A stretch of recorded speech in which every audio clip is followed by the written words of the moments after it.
Alhamdulillah nahmaduhu wa nasta'inuhu wa nastaghfiruh wa na'udzu billahi min shururi anfusina wa min sayyiati a'malina may yahdihillahu fala mudilla lahu wa may yudlil fala hadiya lahu.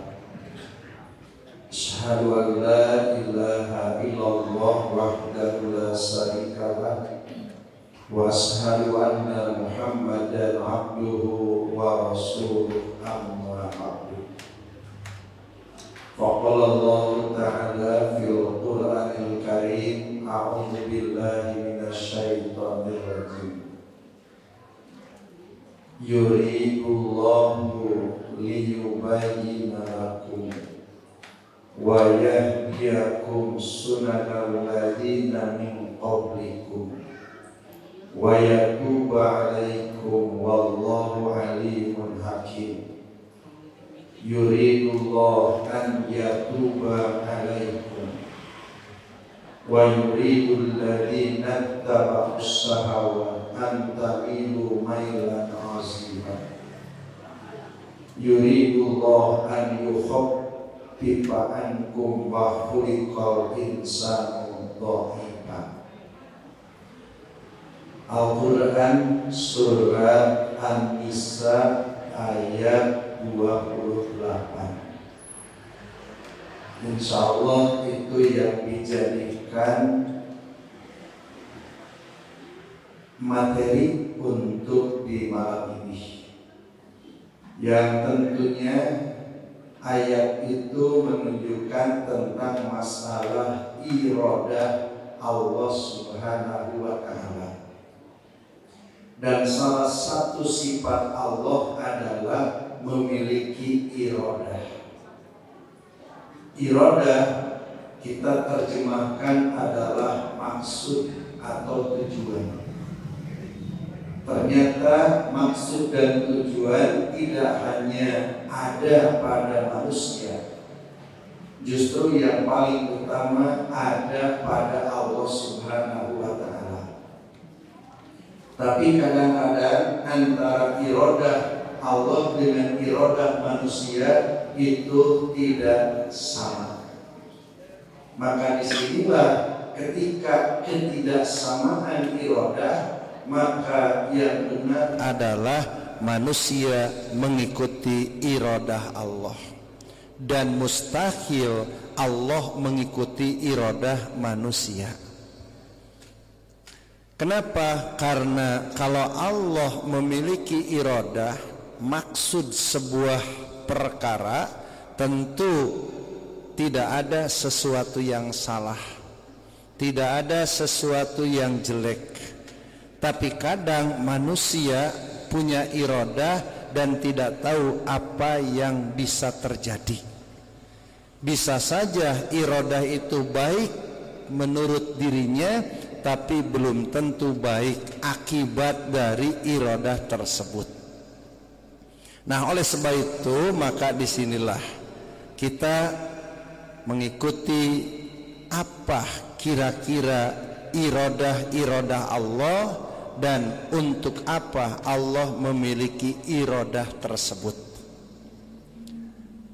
Sebelum sampai kepada ayat Al-Quran tentang iradah Allah, maka ternyata di dalam hadis pun itu ada kalimat iradah.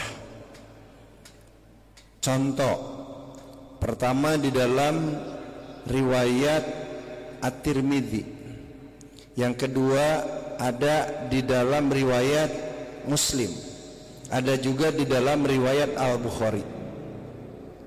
Di dalam riwayat At-Tirmidzi ada kata-kata idza aradallahu bi abdihi khairan ajjala uqubatahu fid dunya.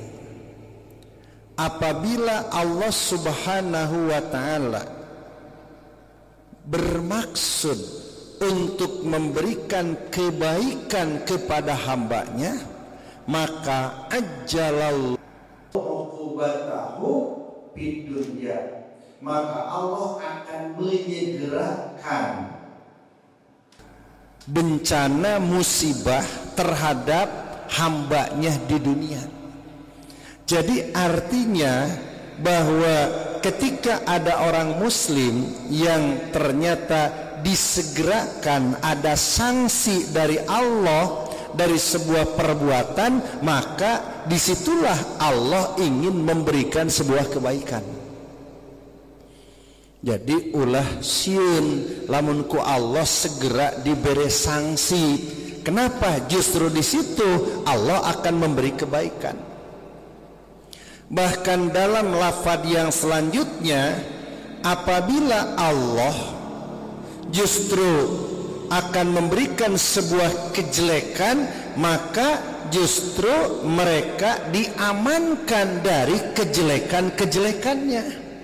Seolah-olah kejelekannya itu tidak ada peringatan, kejelekannya itu tidak diketahui, kejelekan itu aman. Justru di sini harus curiga, gitu kan. Makanya kalau ada orang mukmin oleh Allah disegerakan, gitu kan, misalkan ada sanksinya, ada akibatnya, justru di sini Allah akan memberi kebaikan. Kan ari di urang manya kagoreng patutan teh supaya tong kapanggih, supaya aman, supaya teu aya anu ngagereuh-gereuh, gitu kan. Terang ngagereuh-gereuh nya, naon ngagereuh-gereuh teh?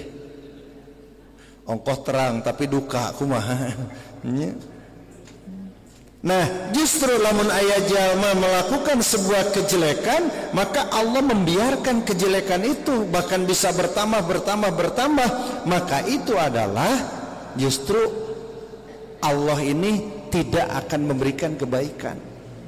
Tapi kalau ada orang yang melakukan sebuah kejelekan, langsung diingatkan, langsung ada peringatan, langsung ada sanksi, maka disitulah ada sebuah khairan, kebaikan. Dalam lafaz Al-Bukhari, man yuridillahu bihi khairan yusib anhu. Barang siapa yang Allah menghendaki kepada kebaikan, Allah menghendaki kepada hambanya sebuah kebaikan, Allah akan menimpakan musibah. Tuhnya, jadi lamun Allah merek musibah teh eta teh merek kahadean. Jadi ulah tepika asa ditengtuingan, ulah tepika asa dianggap ada sebuah sungkunan, tidak, bahwa apapun yang Allah kenakan musibah maka disitulah khairan. Man yuridillahu bi khairan yusib anhu. Barang siapa yang Allah menghendaki untuk memberikan sebuah kebaikan, maka Allah akan memberikan musibah. Mata kurang lamun aya musibah teh kedah positif thinking. Ulah tepi ka aya musibah teh ka Allah teh jadi negatif thinking. Pikiran-pikiran manusia secara umum bahwa menilai manusia itu dari segi zahir. Fa'ammal insanu idza mabtalahu rabbuhu fa'akramahu wa na'ama fayaqulu rabbi akraman wa amma idza mabtalahu faqadara alai rizqa fayaqulu rabbi ahanan. Itu pola manusia secara umum. Kata Allah, apabila manusia diuji, gitu kan, akramahu wa na'amah, dengan kehormatan dan berbagai kenikmatan, orang menganggap, fayaqulu, mereka berkata, apa? Akraman, Allah sudah memuliakan. Tapi ketika manusia diuji dengan rezeki yang sedikit, finansial yang kurang, kemudian banyaknya ujian-ujian, orang menganggap Allah ahanan, sedang menghinakan. Itu pola manusia dan salah itu.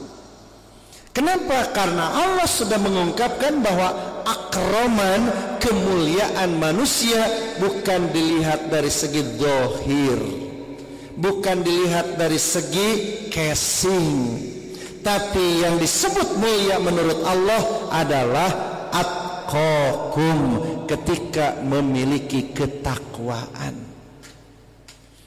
Matak eta teh pola anu dikembangkeun ku jelema kafir, yen kemuliaan, kehormatan, kehebatan itu lantaran dia dibanyakan oleh Allah kenikmatannya, karirnya dan yang lainnya.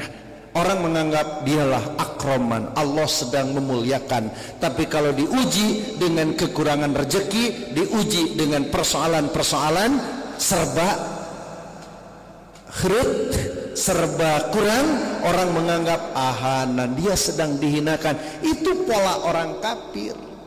Makanya orang Nasrani kan ngomongna kumaha, nanti itu tergantung sekarang. Nanti kita jangan berbicara nanti, sekarang. Kalau sekarang ripu ya ripu nanti, kalau sekarang senang senang nanti. Kan itu pikiran maranehna. Itu sudah ada di dalam Al-Quran. Memang seperti itu pola-pola mereka.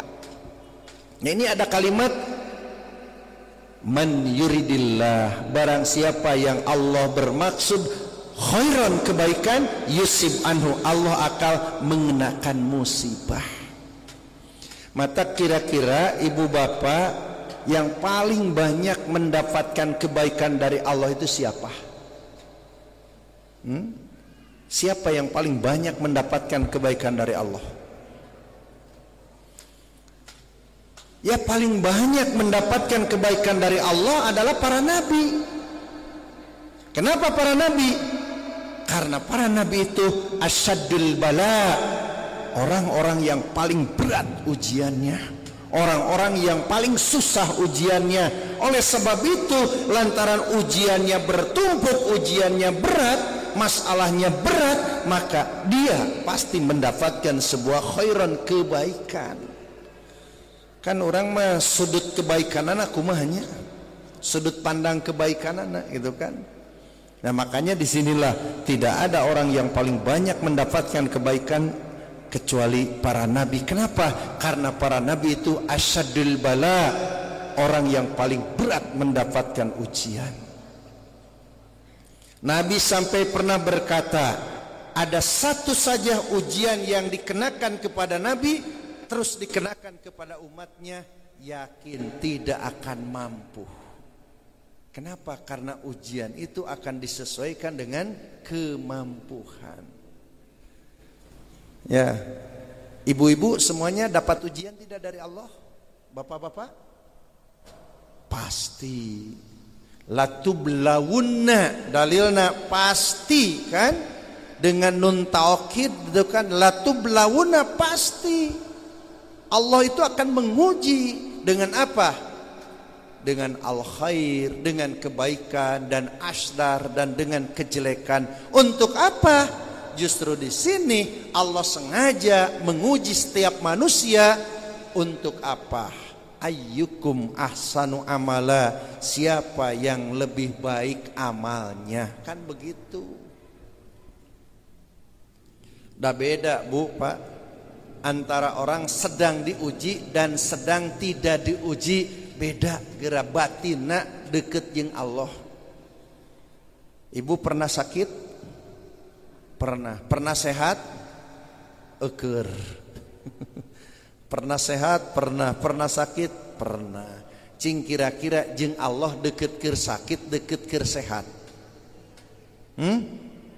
Deket keur, jadi hoyong sakit, hoyong sehat. Hoyong sehat. Dekat jeung Allah. Makanya apapun yang terjadi kepada seorang muslim, tidak ada yang jelek asal kita bisa menyikapinya. Takdir pasti akan kena, takdir khair syar itu akan kena. Tapi bagaimana menyikapinya terhadap takdir itu? Oh ieu mah menyikapina teh kudu ku sabar, nu ieu mah menyikapina kudu ku syukur. Jadi dua-duanya bagus. Tapi ternyata yang ini tidak bisa menyikapi dengan sabar, yang ini tidak bisa menyikapi dengan syukur, maka tidak ada nilai baik sedikit pun. Orang kaya tidak bisa menyikapi dengan syukur. Syukur yang benar itu bagaimana? Orang yang dapat musibah menyikapi dengan sabar. Sabar yang benar itu bagaimana? Ketika bisa menerapkan syukur dan sabar, maka itulah kebaikan yang akan datang kepada setiap manusia. Tah matak syukur teh teu sagampang nu dicarioskeun. Syukur teh bisa susah tibatan sabar. Sabar oge itu bisa tidak lebih berat daripada syukur. Da urang mapan syukurna konsep urang gitunya. Syukurna konsep orang, lain syukurna menurut Allah. Kan menurut Allah mah ketika mendapatkan sesuatu kebaikan, bagaimana menempatkan kebaikan itu menurut Allah Subhanahu wa taala. Bagaimana menempatkan kebaikan itu dengan izin dan ridho Allah, maka itulah makna bersyukur. Urang boga kasehatan, merenahkeun sehat supaya eta sehat teh aya dina ridho Allah, tah eta nu syukur. Urang boga harta kumaha merenahkeun harta kaluarna nu Allah teh ridho jeung izinan, kakara eta syukur. Tapi ari kitu mah cuma mengeluarkan tanpa ada aturan, belum tentu itu disebut syakir, orang yang bersyukur. Nah ini.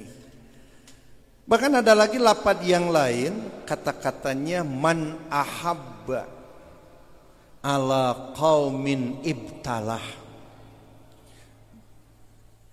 Barang siapa yang Allah hendak mencintai kepada sebuah kaum, ibtalah, maka Allah akan menguji. Mata istilah guru saya Al-Ustadz Muhammad Romli sering mengatakan, lamun ngalayat kanu teu damang, kanu keur musibah, beliau sering mengeluarkan kata-kata keur dipika cintaku Allah. Jadi tong leutik hati. Nah, ketika cinta Allah, ternyata saya mengambil istinbat perkataan itu. Mungkin ini dalilnya, idza ahabba ala qaumin ibtalah. Ketika Allah menghendaki untuk mencintai sebuah kaum, maka Allah akan menguji. Berarti kalau Allah menguji, berarti Allah cinta. Bagaimana supaya ini nanti lebih baik, bagaimana supaya anak ini orang ini bisa lebih baik, itu maksudnya. Nah makanya ini termasuk iradah Allah Subhanahu wa ta'ala.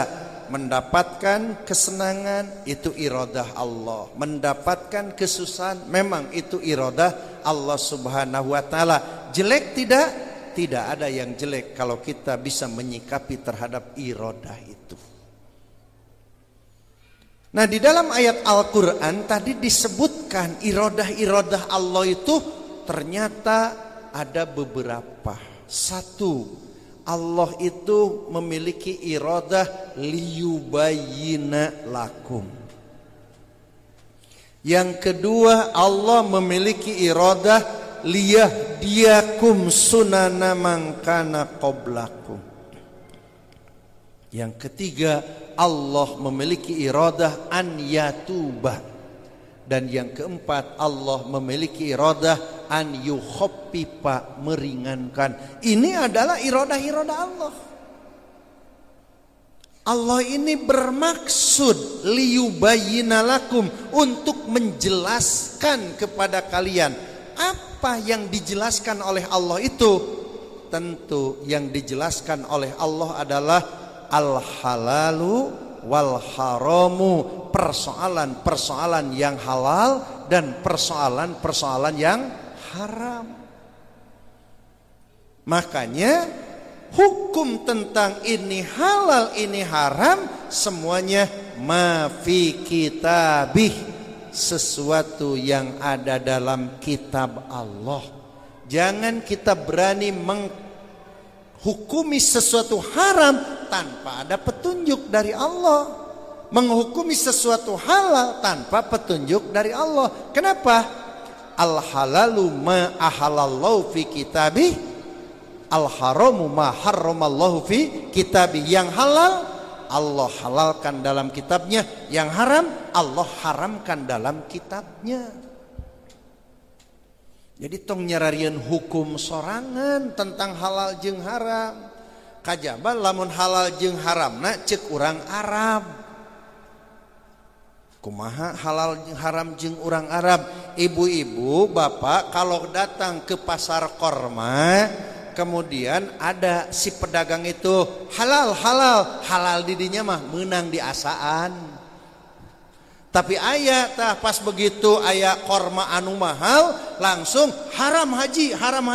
Maksud haram didinya mah lain korma haram, tapi eta mah teu meunang di asaan, mahal hargana gitu eta mah. Tah eta mah halal haram urang Arab.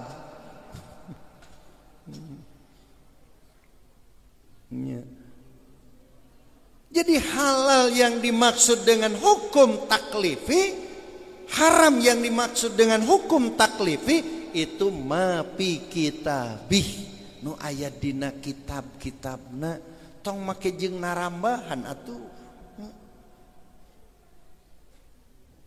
Ayeuna jol sautak oh eta mah cenah haram teh nu mana tah dasar dalilna, halal teh nu mana dasar dalilna gitu kan.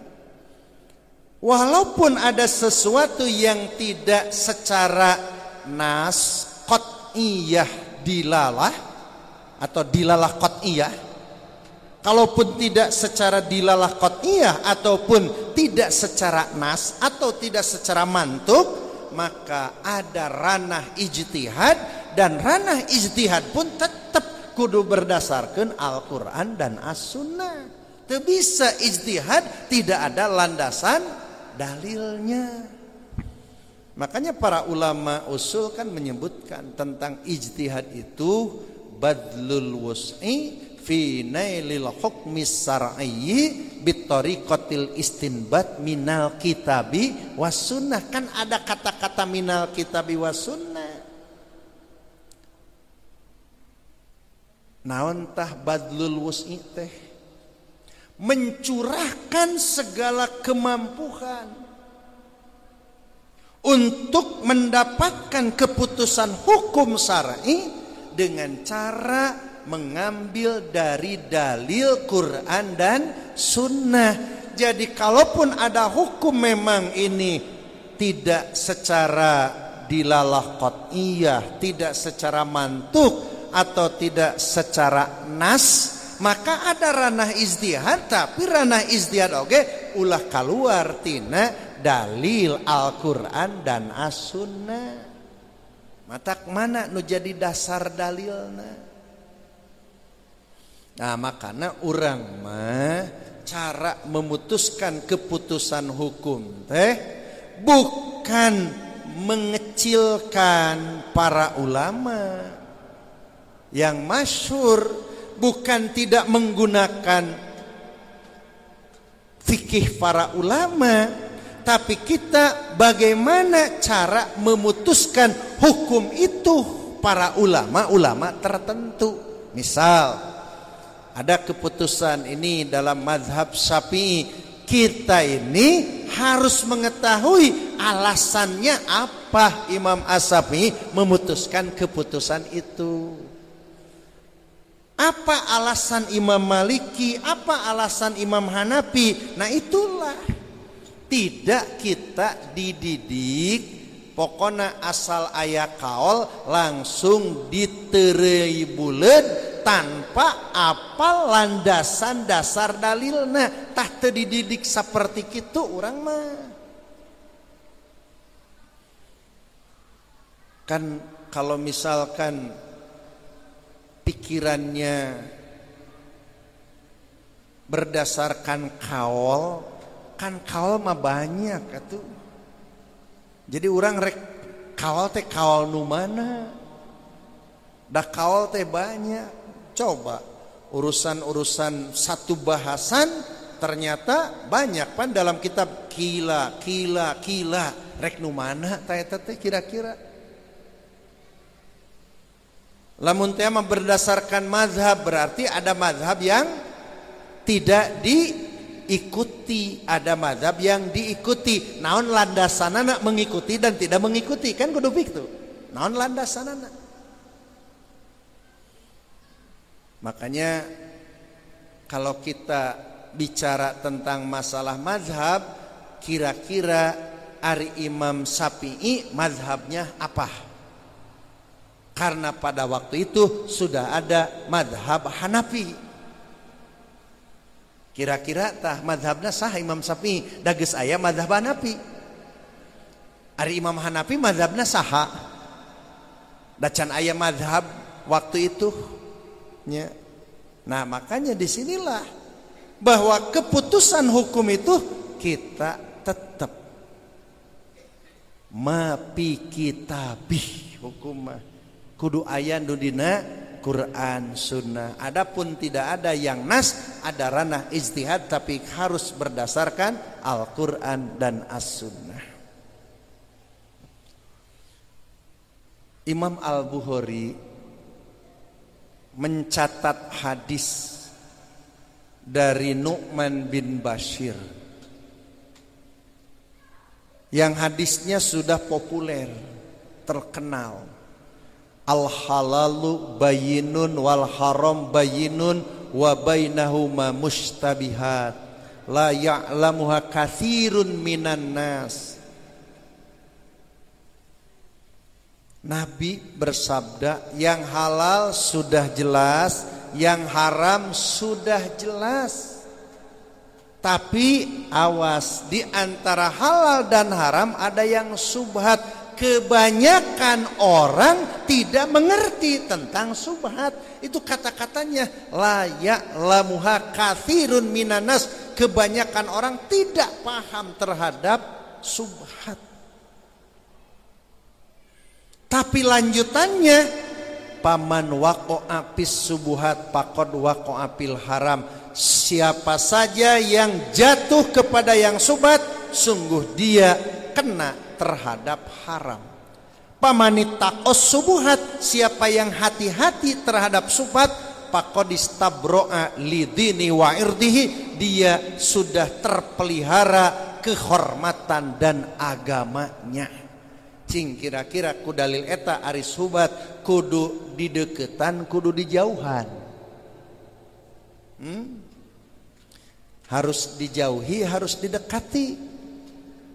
Kan gitu. Barang siapa yang kena terhadap subhat, kena terhadap haram.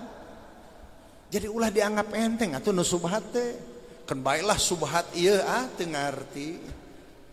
Keun wae atuh subhat ieu teu kana kono haram. Heuh nu kitu layak lamuha katsirun minanas teh. Kebanyakan orang tidak mengerti kata Nabi. Makanya sekarang banyak orang yang menyepelekan persoalan subhat. Apa tentang subhat? Inilah yang Nabi gambarkan, la ya'lamuha katsirun minan nas. Kebanyakan manusia tidak mengerti terhadap subhat. Dina kitab Bulughul Maram eta hadis dimuat dina bab naon Bu, Pak? Masih hilap. Atau tekung si emut. Kan di dalam kitab Bulughul Maram ditulisnya juga di dalam babul zuhdi wal waro, dina bab zuhud dan waro. Eta dina bab waro. Juhud dan waro, inilah yang mungkin saya bisa menyatakan bahwa kebanyakan orang sifat-sifat ini sudah mulai pudar. Karena juhud jeung waro teh geus mimiti pudar. Gitu kan? Nyetong nyaritakeun batur kadang-kadang di urang kopi gitu kan. Juhud jeung waro teh geus pudar. Inilah Allah ini punya iradah menjelaskan al-halal al-haram. Untuk apa? Supaya jalma teh bisa ngabedakeun hirup jeung supaya salamet dunia akhirat. Itu karena Allah menjelaskan. Karena tidak ada iradah Allah kecuali di situ ada kebaikan.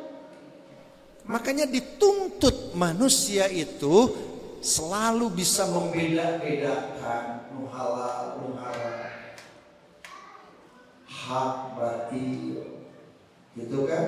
Dina tuturan ibadah, dina tuntutan ibadah, kudu bisa ngabedakeun bid'ah jeung sunnah. Wajib eta teh, ulah tepi ka jadi saliru gitu kan? Teu bisa orang hirup teh kudu bisa salilana ngabedakeun eta bid'ah, ieu sunnah. Ini adalah syirik, ini adalah tauhid. Ini adalah hak, ini batil.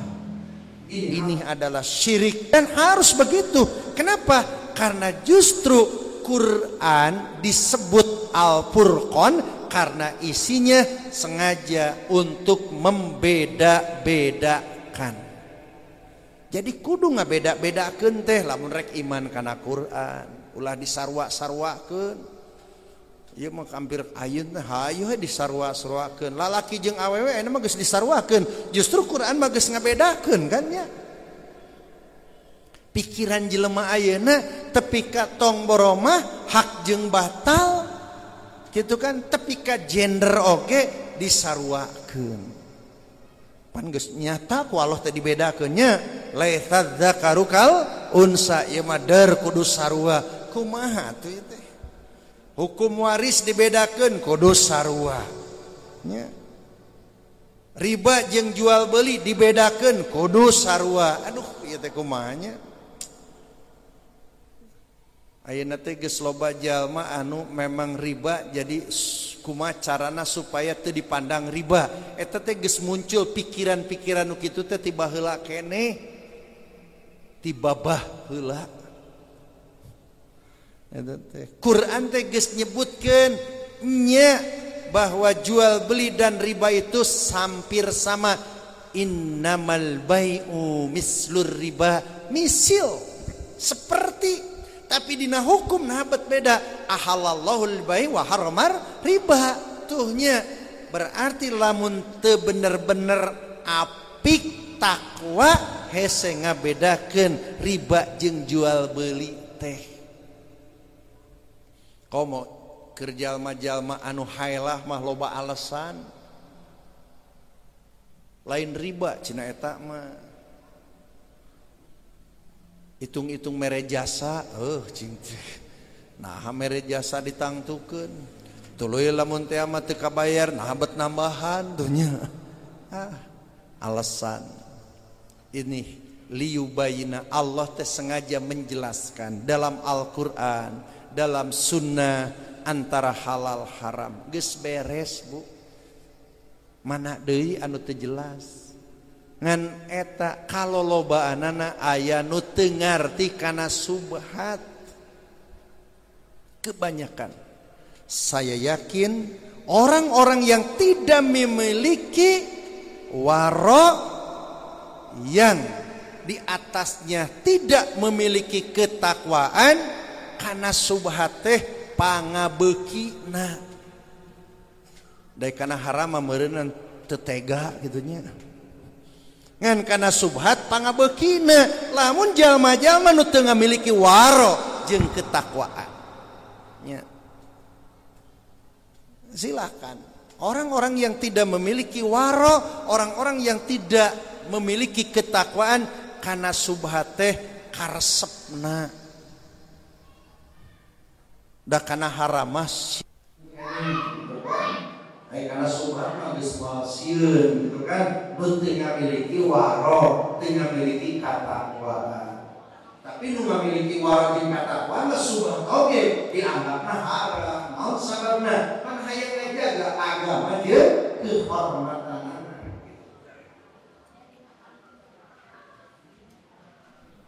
Kedua, Allah ini punya iradah. menunjukkan perjalanan-perjalanan umat yang terdahulu.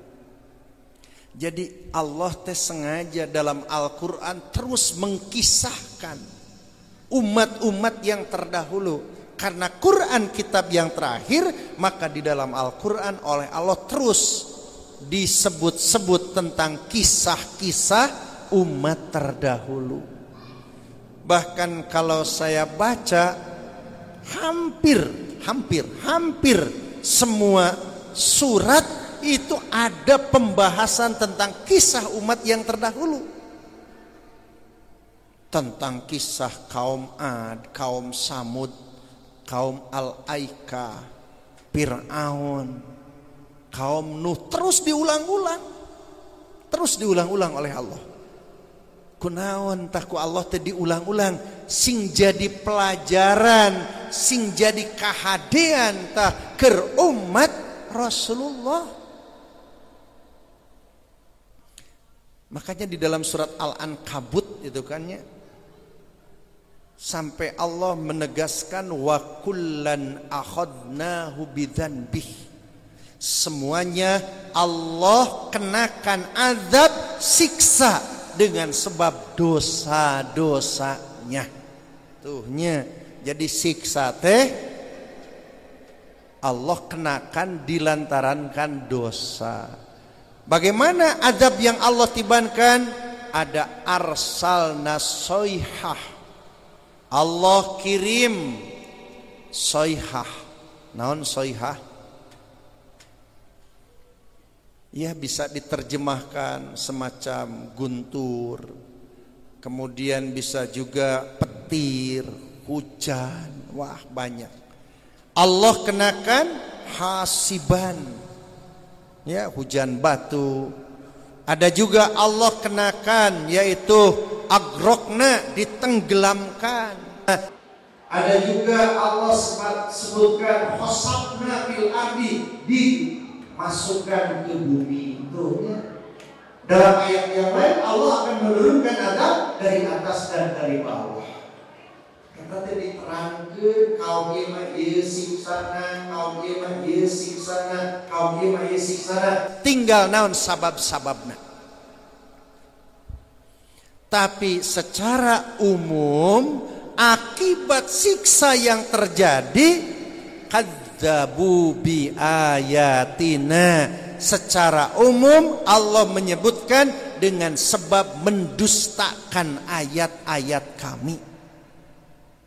Jadi secara pokok ketika Allah memberikan satu kejelasan, penjelasan, dan inilah sesuatu yang akan baik, inilah sesuatu yang akan bahaya, mereka mendustakan. Nah, ini akibat dari mendustakan. Akhadna, kami turunkan siksa. Jadi persoalannya inilah kadzabu bi ayatina. Pek rata-rata Bu baca pas begitu Allah mengutus Nabi Nuh, ayat akhirnya kadzabu, mereka mendustakan. Allah mengutus Nabi Syuaib yang membereskan tentang ekonomi masyarakat, kadzabu, mereka mendustakan. Ketika Allah mengutus Nabi Musa, padahal mereka diselamatkan dari kedoliman Fir'aun, kemudian Nabi Musa mengajarkan Alkitab, maka bagaimana? Kadzabu bi ayatina, mereka mendustakan. Ketika Rasulullah menerangkan Al-Quran, bagaimana pada waktu itu? Kadzabu bi ayatina. Itu kan tahku Allah teh dijelas-jelaskan teh sing jadi pelajaran, lantaran pasti yang namanya kejadian ini akan berulang apabila sebabnya sama. Allah juga memiliki iradah untuk menerima taubat. Allah bermaksud untuk menerima taubat. Kenapa?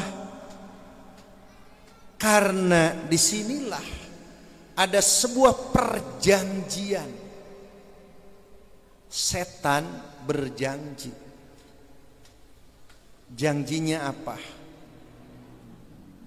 Karena aku sudah dijadikan makhluk yang terkutuk, makhluk yang dilaknat, maka aku akan berjanji supaya manusia mengikuti pengaruh-pengaruhnya. Dan bagaimana supaya manusia tidak mereka mengikuti ajaran-ajaran Allah.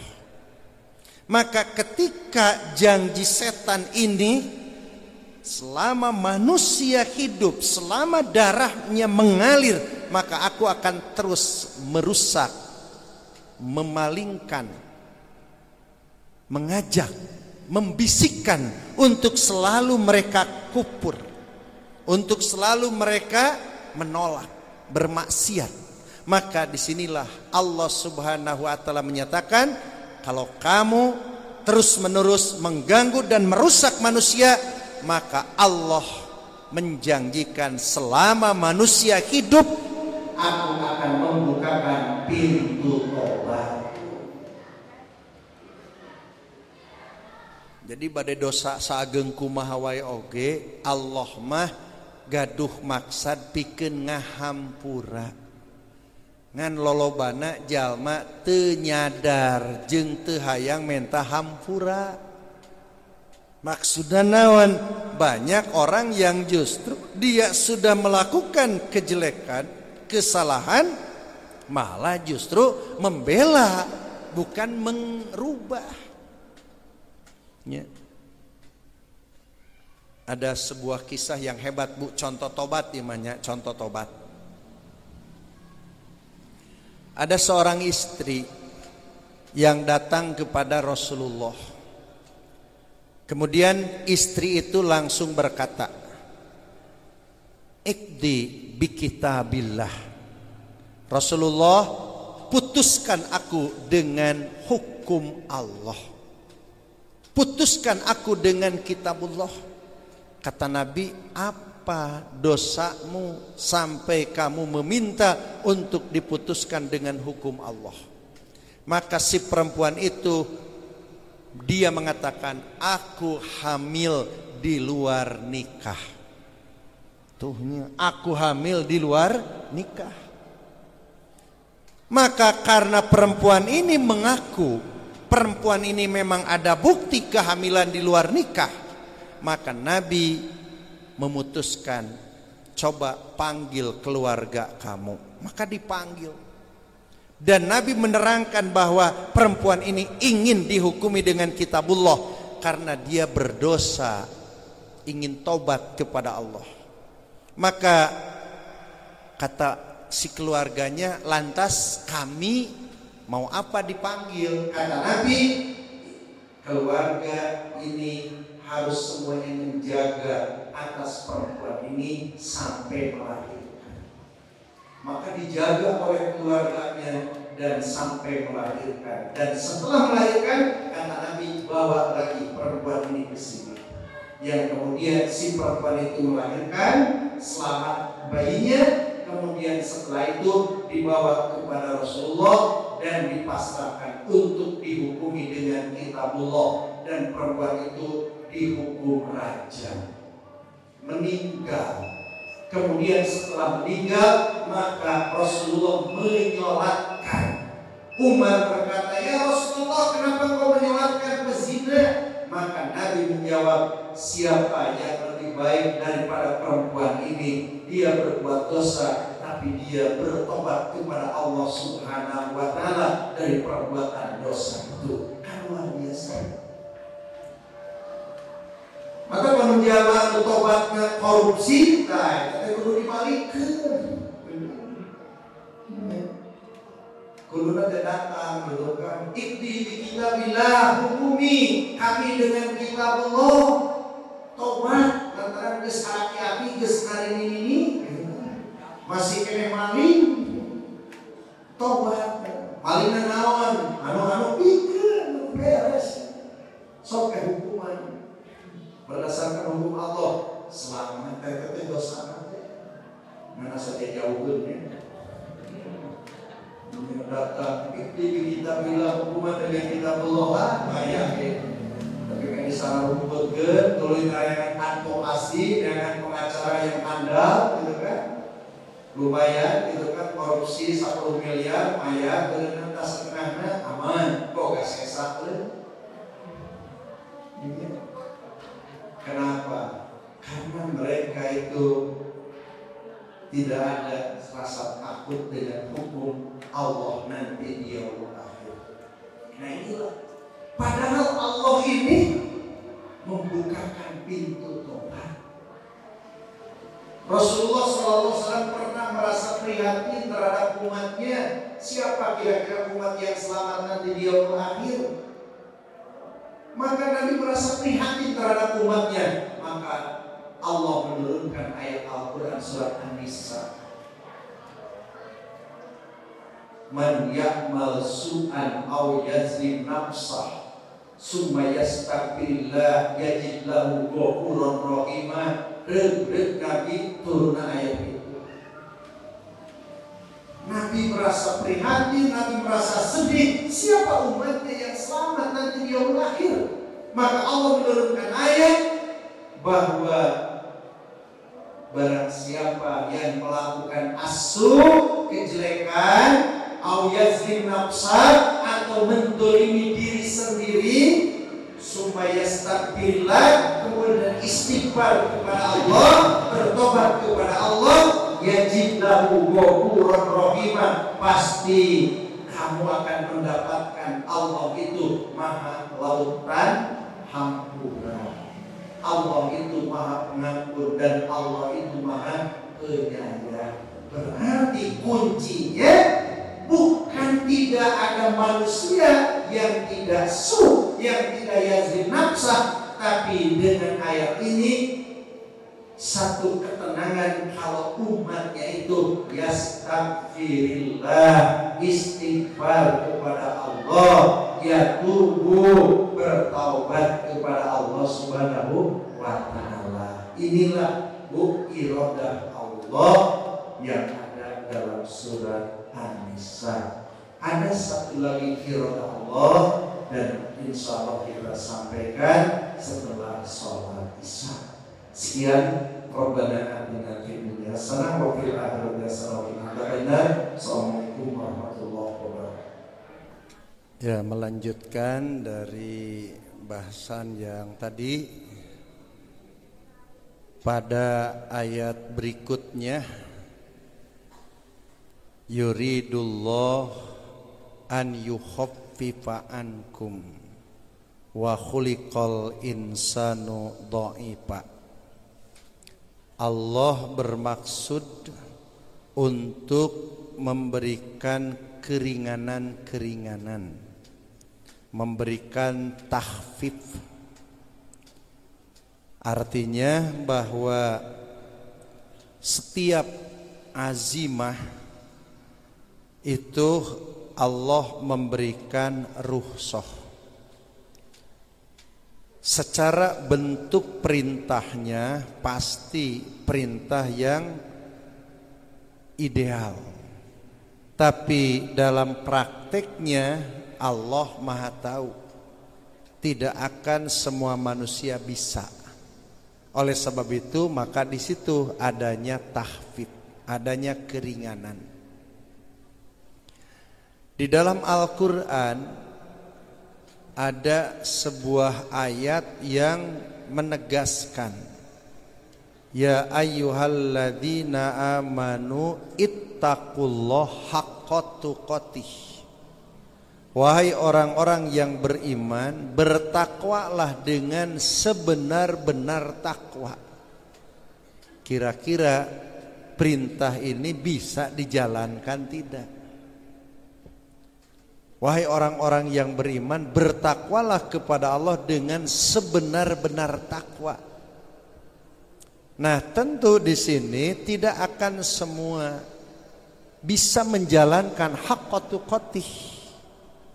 Oleh sebab itu maka Allah menurunkan pada ayat yang lain, ya ayyuhalladzina amanu ittaqullaha mastata'tum. Wahai orang-orang yang beriman, bertakwalah kepada Allah berdasarkan kemampuan. Berarti memang perintahnya haqqa tuqatih, tapi dalam prakteknya tetap Allah itu memberikan sesuai dengan kemampuannya. Itulah mastata'tum. Dalam haji ada kalimat kutiba alaikumul hajju, diwajibkan bagi kalian ibadah haji. Artinya bahwa setiap orang muslim itu dikenai kewajiban haji. Enggak ada ibadah atau orang muslim yang dikecualikan, tidak ada. Semuanya orang muslim itu kena kewajiban haji. Tapi dalam prakteknya ternyata Allah mengungkapkan manistata'a ilaihi sabila. Itu dalam prakteknya. Makanya kalaupun misalkan ada orang yang sudah punya nomor porsi, ternyata pas waktunya tidak ada istita'ah, tong nyeri hati, justru Allah memberikan keringanan. Nyeri hati cenah ngadaguan 20 tahun, ari tempo dipanggil gering ripuh, rek nyalahkeun ka Allah. Geus daftar 15 tahun tempo ini teu bisa, nyalahkeun ka Allah. Manistata'a ilaihi sabila.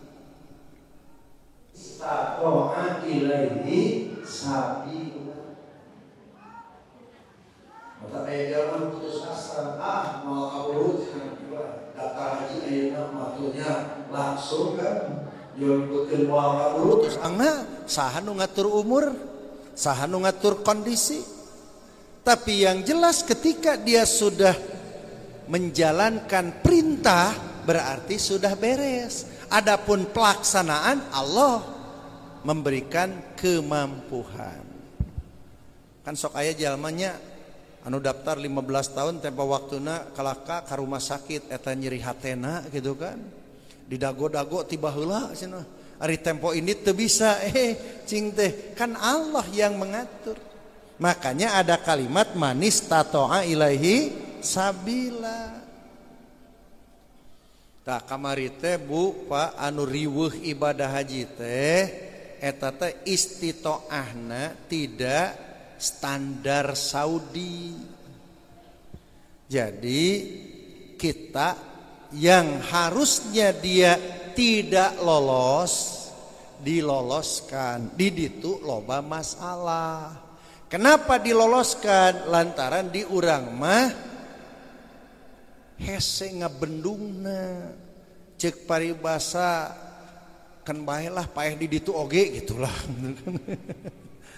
Kan bae gitu kan. Penting mah indit tah ieu kan nya. Nah itu yang paling susah gitu kan. Makanya ada sampai memaksa gitu kan, diloloskan. Di ditu teh kan ternyata tidak bisa menjalankan ibadah dengan benar, bahkan tidak bisa ibadah sama sekali. Kenapa? Karena inilah ku Allah geus dibere manistata'a keukeuh wae maksakeun ya jadi saperti kitu. Padahal dalam hadisnya ada seorang istri seorang anak yang datang kepada Rasulullah. Kata si anak itu, Rasulullah, orang tua saya sudah tidak mampu berkendaraan, tapi dia sudah maksud ibadah haji. Bagaimana? Boleh kalau saya sebagai anaknya mengganti? Kata Nabi, silahkan anaknya yang mengganti bapaknya. Jadi geus aya di zaman Rasul orang yang sudah siap ibadah haji tapi tidak mampu untuk berkendaraan, maka diganti oleh anaknya. Ya. Jadi ieu kalimat praktekna mah anger manistata'a ilaihi sabila. Salat, sholli qaiman, salat sambil berdiri. Kan teu aya dalil salat sambil duduknya.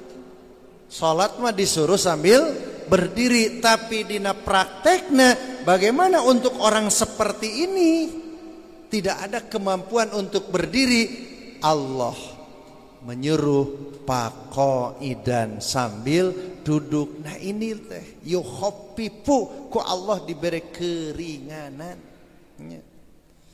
Ibu-ibu tadi pannya ngalaksanakeun haji Lembang. Kan di ditu tanya, wahnya begitu berdesakan banyak orang, sapar, kan nikmat kan ngalaksanakeun salat jama qashar tuhnya, jama qashar. Eta teh haji Lembang, komo haji asli jama qashar leuwih nikmat eta teh. Jama qashar gitu kan. Eta teh naon? Yukhaffifu gitu kan. Kan dalilna teh furidotis sholatu rok'atain, diwajibkan salat 2 rakaat, summa zidat rok'atain, tuluy ditambah 2 rakaat, beres pan. Berarti kewajibannya itu 4 rakaat. Tapi kadieuna wauqirat anis safari rok'atain, ku Allah dikengengkeun deui, ditetepkeun deui 2 rakaat keur nu sapar. Inilah keringanan. Nah, maka para ulama usul menyimpulkan ada keringanan itu keringanan yang disebut yaitu tankis, ada tarkhis. Bahkan kemarin ketika Idul Adha itu ada keringanan isqot. Mana keringanan isqot? Bagi laki-laki muslim dewasa wajib Jumat, pagi-paginya melaksanakan Id, maka boleh rokhso diringankan untuk tidak Jumat hatta sholal asro, sehingga nanti bertemu lagi dengan sholat asar. Jadi bagi laki-laki muslim dewasa wajib Jumaah, pagi-paginya melaksanakan Id, maka diringankan untuk tidak Jumat. Ari perempuan diringankeun teu. Tidak ada dalil untuk perempuan diringankan Jumaah, karena perempuan wajib zuhur di hari Jumat. Nya pan eta mah dilalatul iktiron. Jumat hak wajib pikeun semua muslim laki-laki, diberjamaahkan ila arba'ah, kecuali 4. Apa 4? Sobiun, anak-anak, maridun yang sakit, abdun hamba sahaya, imro'atun perempuan. Muncul pertanyaan, kenapa anak-anak bisa Jumaah? Kenapa yang sakit bisa Jumaah? Kenapa hamba sahaya bisa Jumaah? Kalau perempuan tidak bisa Jumaah, maka disinilah tidak semuanya disertakan hukumnya sama, gitu kan? Ngaranna dilalatul iktiron. Khomsun minal fitroti, 5 dari fitroh. Apa 5 dari fitroh itu? Pertama yaitu memotong kuku, mengurut kumis, mencabut bulu ketiak, membersihkan bulu larangan, khitan. Jadi sarwan teh khitan jeung neuk tekan kuku. Dalilna mah sami kan, 5 teh disebutkeun, tapi persoalannya tidak akan sama tentang khitan dengan neuk tekan kuku. Sugan ayah syukuran neuk tekan kuku moal ayahnya. Naon sababna? Tuh punya sejarah hebat tentang masalah khitan. Lihat sejarah khitan tentang Ibrahim alaihissalam. Lihat tentang persoalan khitan bagi seorang muslim. Ini banyak persoalan tentang khitan. Makanya tidak bisa sama kita berbicara tentang anak, berbicara dengan perempuan, berbicara dengan yang sakit, beda. Negeri maka dinabab Juma'a ila arba'ah, kecuali yang 4 yang paling al-marid yang sakit. Tapi dina berjamaah justru Nabi menyatakan ayyuhan nas innakum munaffirun faman shalla bin nas falyukhfif fa inna bihim al-maridha wat-dha'ifa wal-hajah. Wahai orang-orang, ringankanlah berjamaah, karena di antara berjamaah ada yang sakit. Tuhnya dina bab berjamaah cek Nabi ringankan karena ada yang sakit. Ari dina Jumaah dikajabakeun yang sakit. Kumaha eta teh? Dina Jumaah mah dikecualikan yang sakit, tapi dina berjamaah ada yang sakit, padahal Jumaah teh berjamaah. Berarti di sini persoalannya beda tentang sakit dengan berbicara perempuan. Makanya di sini gitu kan bahwa tetap bahwa perempuan itu tidak diwajibkan. Bahwa perempuan itu tetap diwajibkan zuhur di hari Jumat. Banyak masalahnya. Gitu kan? Nah, oleh sebab itu maka disinilah ada hal yang berkaitan dengan takhfif bagi laki-laki muslim dewasa. Maka di pagi-paginya menjalankan Id, mau Idul Fitri, Idul Adha, maka dia mendapatkan keringanan tidak Jumat, sehingga nanti bertemu lagi dengan kewajiban sholat asar. Kade ke ibu-ibu mah ulah tapi kata sholat duhur gitu kan, pan ieu mah anu diwajibkeun Jumat. Nah, inilah iradah Allah sengaja supaya teu laloba alasan. Berat cenah ngajalankeun syariat teh, lain berat ngajalankeun syariat eta mah ngaberat-berat maneh. Mana syariat Islam nu berat? Eta mah ngahaja diberat-berat gitu kan. Nah, oleh sebab itu maka inilah diantara iradah Allah Subhanahu wa ta'ala. Ibu bapak yang saya hormati dan Allah muliakan, kiranya untuk materi di malam ini dicukupkan. Mudah-mudahan Allah Subhanahu wa ta'ala selalu memberikan kemampuan kepada kita untuk menjalankan segala perintah-perintahnya dan menjauhi segala larangan-larangannya. Rabbana atina fid dunya hasanah wa fil akhirati hasanah wa qina adzabannar. Assalamualaikum warahmatullahi